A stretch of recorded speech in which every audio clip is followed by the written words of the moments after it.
नमस्कार संस्कृत के प्रिय विद्यार्थियों, मैं पंकज तिवारी आप सभी का बहुत बहुत स्वागत करता हूं मैग्नेट ब्रेन्स पर।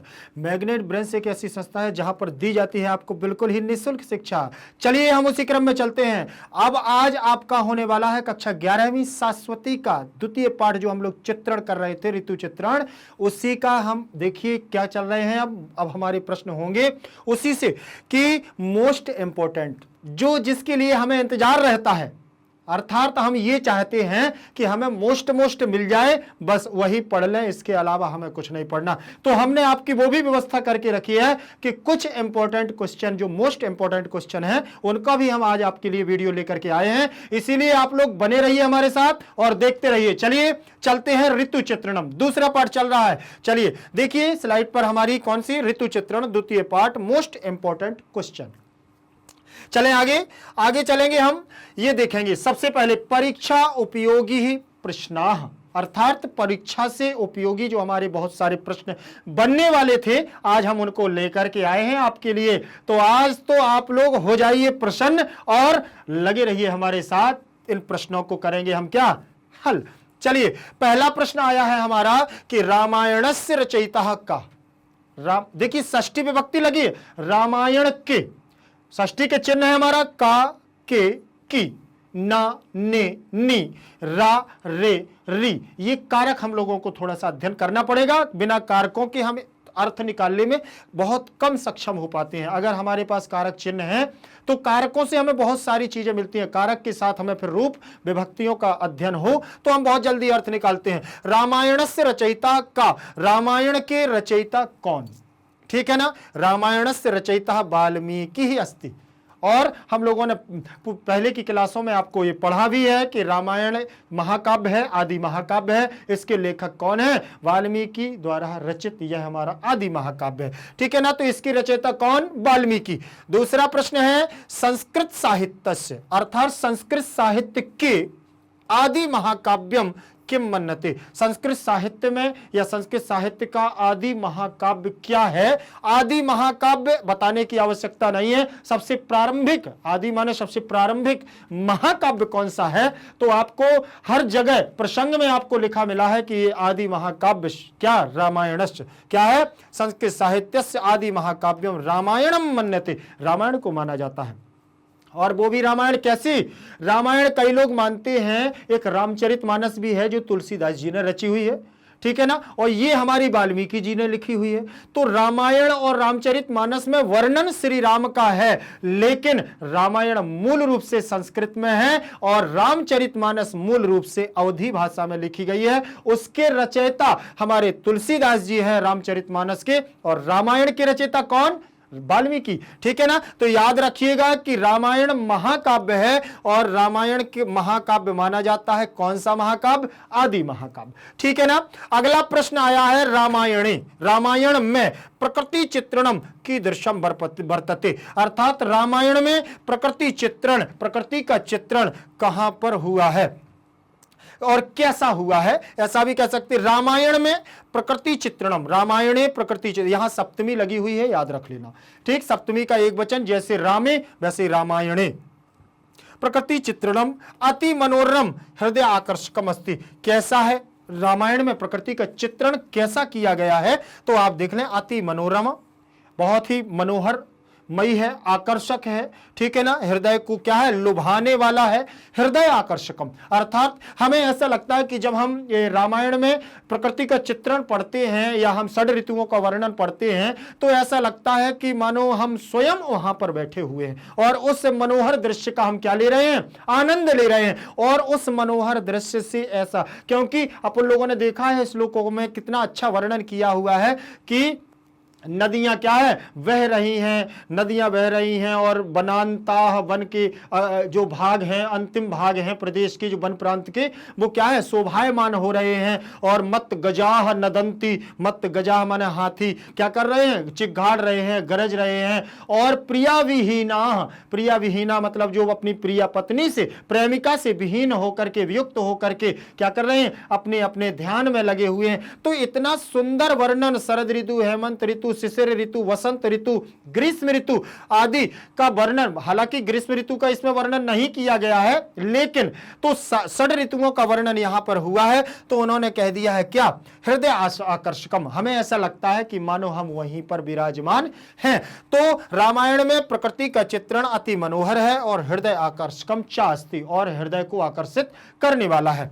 ठीक, अगला प्रश्न हमारा क्या होगा देखेंगे, परीक्षा उपयोगी प्रश्न है, भूल नहीं जाइएगा। और याद रखना कि ये हमारे वन लाइन फैक्ट के जो प्रश्न हैं, एक ही प्रश्न है, ये हमारे ना तो आपको जैसे पुस्तक में मिल सकते हैं, पुस्तक में नहीं है तो ये पुस्तक से केवल डायरेक्ट सीधे बना करके प्रश्न दिए जाते हैं, जिनको जरूरी नहीं है कि आपके अभ्यास कार्य में रखा जाए। आपके एनसीईआरटी सॉल्यूशन बुक में नहीं है कि ये प्रश्न आपसे पूछे जाए, लेकिन ये अलग से प्रश्न आपसे पूछे जा सकते हैं, क्योंकि वर्णन आपका इसी का चल रहा है आपकी किताब में, याद रखिएगा।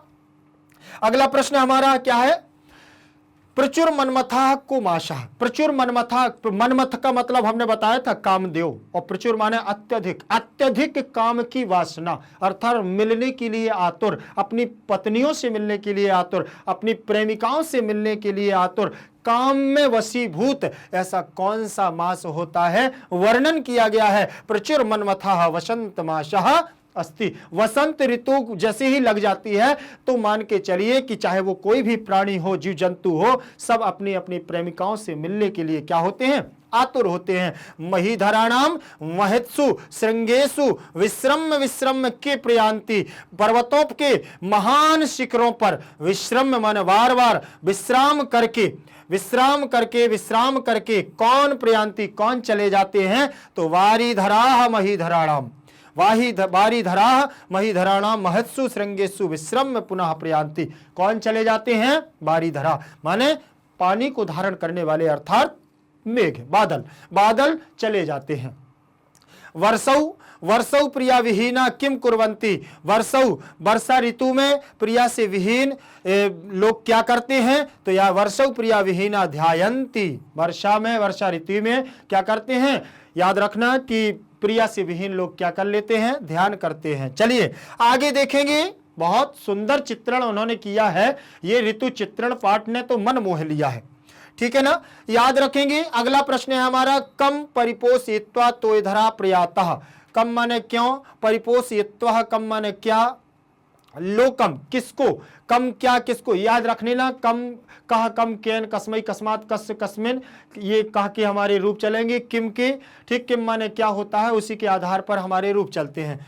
कहा कम तो को चिन्ह लगेगा, द्वितीय विभक्ति का रूप, कम परिपोषयित्वा तोयधरा प्रयातः, लोकम सुवृष्टया परिपोषयित्वा तोयधरा प्रयाता, किसको परिपोषित करके, किसको संतुष्ट करके, तोयधरा माने बादल, प्रयाता माने चले जाते हैं, ठीक है ना, किसको संतुष्ट करके, अब बताने की जरूरत नहीं है, अर्थात पूरे लोक को, संसार को, लोगों को, जनों को संतुष्ट करके, नदी तटों को क्या है, बिल्कुल परिपूर्ण करके, सागरों को, समुद्रों को, तालाबों को पूरा भर करके क्या कर देते हैं, और भूमि को कृषि योग्य बना देते हैं, खेती बाड़ी का कार्य पूरा करके, तोयधरा मेघ कहां चले जाते हैं, आकाश नभ छोड़ करके चले जाते हैं। पोषयित्वा तोयधरा प्रयातः, चंद्रोदयस्य मनोहारी वर्णम कस्मिन श्लोके कृतम, चंद्रोदय माने चंद्रमा के उदय का मनोहारी वर्णन किस श्लोक में किया गया है, ठीक है ना। तो याद रख लेना, अंतिम श्लोक आप लोगों ने देखा होगा, 11वें नंबर का हमारा श्लोक है,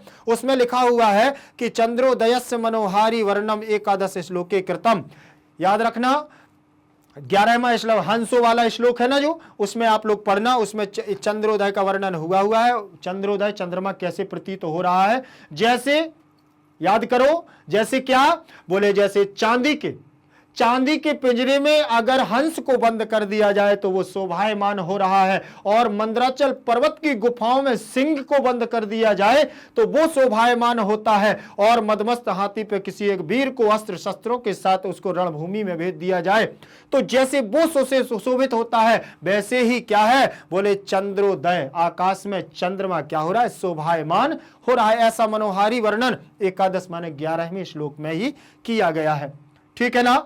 तो याद रखिएगा, आप लोगों को इस वर्णन सुनते जाना, अगर बार बार आप लोग उसको अध्ययन करेंगे तो निश्चित है कि आपसे सारे प्रश्न बन जाएंगे। सांप्रतम सरितो कथम कई भांति, चारों तरफ नदियों के कैसे कैसे क्या क्या क्या हो रहा है, शोभा हो रहा है, कौन शोभित हो रहा है। तो सांप्रतम हिम वालुकई, चारों तरफ नदियों की क्या, हिम माने वालुका, बालू, हिम के कणों से, और तटों पर क्या है, नदियों के तटों पर क्या है, शोभायमान हो रही है। हिम के कण शोभायमान हो रहे हैं नदियों के तटों पर, किनारों पर। हिम की बालुका अर्थात जैसे अपन कह सकते हैं ना, तुषार, बर्फ की छोटी छोटी बूंदें पड़ी हुई हैं, चारों तरफ बर्फ जमी हुई है, कितना अच्छा मनोहर दृश्य लगता है। सांप्रतम चारों ओर सर्वतः, ठीक है ना। चलें आगे देखेंगे। 10वां प्रश्न इसका हमारा रहेगा, कौन सा 10वां प्रश्न हमारा, परीक्षा उपयोगी प्रश्न चल रहे हैं, भूल नहीं जाना। कौन सा, परीक्षा उपयोगी प्रश्न। और जो परीक्षा से उपयोगी प्रश्न होते हैं, तो हालांकि हमें अभ्यास कार्य तो अपना करना ही है पुस्तक का, वो तो बिल्कुल भी नहीं छोड़ना, लेकिन ये आपको पुस्तक में नहीं मिलने वाले, याद रखिएगा, पुस्तक में नहीं मिलने वाले। तो इनको फिर कहां से, हमने क्या पेपरों से, अपने परीक्षा जो किताब है हमारी, उस किताब से एकत्रित करके आपके लिए तैयार किए। तो आप लोगों को ये सारे तैयार करना है। सिंहो कथम राजते, सिंह कहां पर निवास शोभा होता है, कहां पर शोभायमान होता है। तो हमने अभी बताया कि 11वें श्लोक में पढ़ लेना कि मंदर कंदरस्य राजते, अर्थात मंदराचल पर्वत की गुफाओं में ही शोभित होता है कौन, सिंह। ठीक, चलिए ये अगला प्रश्न हम देखेंगे। कविसु आदि कवि कह कथ्यते, ठीक है ना। कविसु, कवियों में कवि आदि कवि किसे कहते हैं। कवियों में आदि कवि वाल्मीकि को कहते हैं। सबसे प्राचीन आदि कवि, प्रारंभिक कवि कवियों में किसको कहा जाता है, वाल्मीकि को। वाल्मीकि त्रिकालदर्शी थे, ऐसा देखिए श्रवण किया है, ऐसा सुना है ग्रंथों के आधार पर कि राम की लीला को होने से पहले वाल्मीकि जी ने भविष्य में लिख दी थी उन्होंने कि ऐसा ऐसा होने वाला है। त्रिकालदर्शी थे हमारे वाल्मीकि ऋषि। उल्टा नाम जपत जग जाना और वाल्मीकि भय ब्रह्म समाना। हालांकि ये पढ़े लिखे नहीं थे, लेकिन इन्होंने इतनी तपस्या की और उल्टा नाम अर्थात राम का नाम उल्टा जपा इन्होंने। उल्टा जपने पर हुआ मरा, कैसा हुआ, मरा, मरा मरा मरा मरा मरा मरा मरा मरा मरा मरा मरा मरा मरा राम राम राम राम राम राम राम।